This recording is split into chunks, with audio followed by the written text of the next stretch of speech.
মানুষ একটা কথা বলে, দাঁত থাকতে দাঁতের মর্যাদা বোঝা যায় না। তেমনই পিঠা বানাতে বানাতে আমার মায়ের অনেক কথাগুলো মনে পড়ে গেল। হ্যালো বন্ধুরা, আসসালামু আলাইকুম, welcome back to my channel. আপনারা সবাই কেমন আছেন? আশা করি যে যেখানে আছেন অনেক অনেক ভালো আছেন। আমিও আলহামদুলিল্লাহ মোটামুটি ভালোই আছি। আজকে আমি আপনাদের মাঝে ডিপ ফ্রিজে রেখে ভেজা চাউলের গুঁড়া দিয়ে কোনো প্রকার ঝামেলা ছাড়া খুবই সহজভাবে তেল পিঠা বানিয়ে দেখাবো। আশা করি আপনাদের কাছে ভালো লাগবে আর অনেকটাই উপকারে আসবে। যারা এই পিঠাগুলো বানাতে পারেন না তাদের বিশেষ করে অনেকটাই কাজে আসবে। এখানে দেখতে পাচ্ছেন ডিপ ফ্রিজে রেখে দিয়েছিলাম রোজার ঈদের আগে ভেজা চাউলের গুঁড়া। আমরা গ্রামে ঢেকিতে উঠে থাকি না, ঢেকিতে বানানো এই চাউলের গুঁড়া আর এতদিন কিন্তু ফ্রিজেই ছিল, সেটা দিয়ে আমি আপনাদেরকে পিঠা বানিয়ে দেখাবো। আর এই চাউলের গুঁড়াটা 2.5 ঘন্টার মতো আমি ফ্রিজ থেকে বের করে রেখে দিয়েছিলাম আর ঝরঝরা হয়ে গেছে, দেখতেই পারছেন। আর ডিপ ফ্রিজ থেকে বের করলে কিন্তু অনেকটা ঠান্ডা থাকে, আবার শক্ত হয়ে থাকে, আর আপনারা দেখেই বুঝতে পারছেন।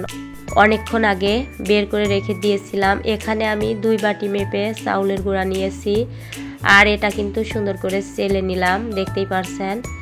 এখন আমি 2 বাটি চাউলের গুঁড়ার জন্য 1 বাটি ময়দা দিয়ে দিয়েছি। ময়দাটা দেওয়ার কারণে কিন্তু সুন্দর মতো পিঠাটা হবে।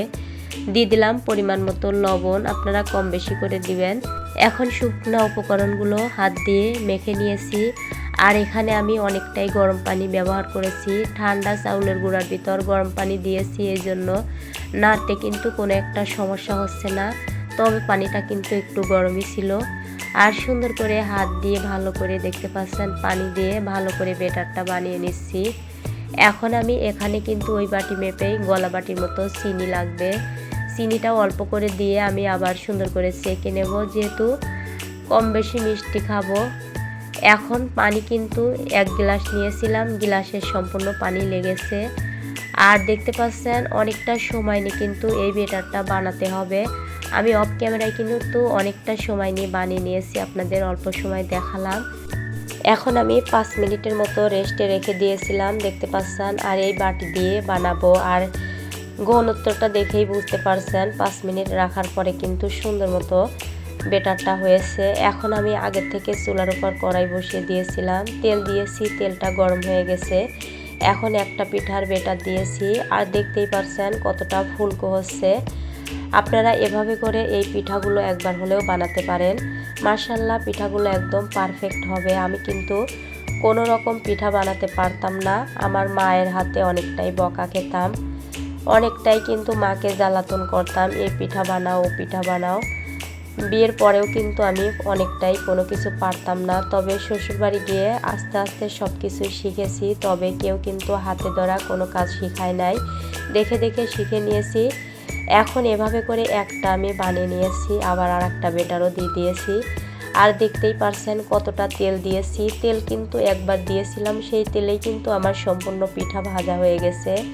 অনেকেই হয়তো বা ভাবে তেল পিঠা বানানোর সময় অনেকটা তেল লাগে, তবে আমার কিন্তু তেল অনেকটাই কম লেগেছিল। এই প্রথমবার যতটুকু দিয়েছি এই তেলেই বানিয়েছি, অনেকটুকু তেল কিন্তু বেঁচে গেছে।